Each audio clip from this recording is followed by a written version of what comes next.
ಸಾಂಸ್ಕೃತಿಕ ನಗರಿ ಮೈಸೂರಿನಲ್ಲಿ 4ನೇ ದಿನದ ನವರಾತ್ರಿ ಸಂಭ್ರಮ ಜೋರಾಗಿದೆ. Dog show, fashion show, flower ಶೋಗಳನ್ನು ನೋಡಿ ಪ್ರವಾಸಿಗರು ಮಂತ್ರಮುಗ್ಧರಾಗಿದ್ದಾರೆ.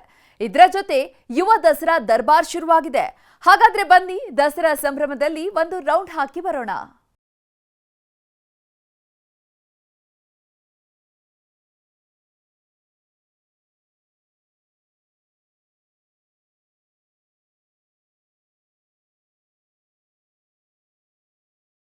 ಏನು ವೈಭವ!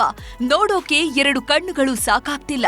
ಸಾಂಸ್ಕೃತಿಕ ನಗರಿ ಮೈಸೂರಿನಲ್ಲಿ ದಸರಾ ಸಂಭ್ರಮ ದುಪ್ಪಟ್ಟಾಗಿದೆ. ಕಲರ್ ಹೂಗಳ ಪ್ರದರ್ಶನ, ವೆರೈಟಿ ಶ್ವಾನಗಳು, ಅಬ್ಬಬ್ಬ! ಒಂದಾ ಎರಡ ನವರಾತ್ರಿ 4ನೇ ದಿನವೂ ದಸರಾ ಸಡಗರ ಜೋರಾಗಿತ್ತು.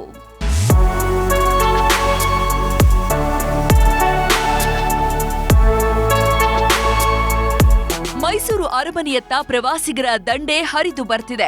ಬೆಳಿಗ್ಗೆ 7 ಗಂಟೆಯಿಂದ ಕಾರ್ಯಕ್ರಮಗಳು ಆರಂಭವಾಗಿದ್ವು.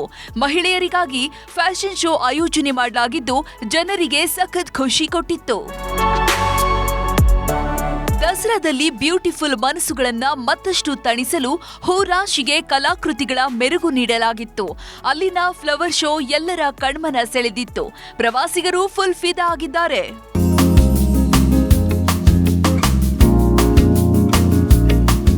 ಇತ್ತ ಜೆಕೆ ಮೈದಾನದಲ್ಲಿ ಶ್ವಾನ ಪ್ರದರ್ಶನ ಸಖತ್ ಆಕರ್ಷಕವಾಗಿತ್ತು.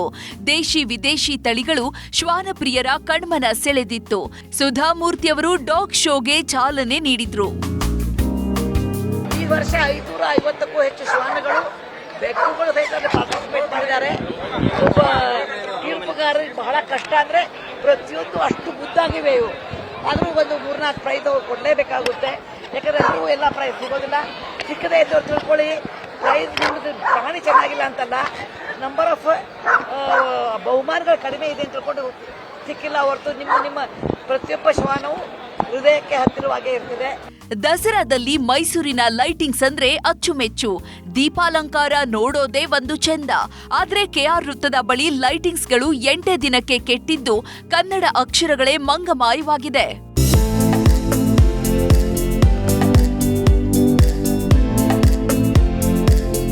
ಇನ್ನು ನವರಾತ್ರಿ ವೈಭವದ ಜೊತೆಗೆ ಯುವ ದಸರಾ ಕಳೆಗಟ್ಟಿದೆ.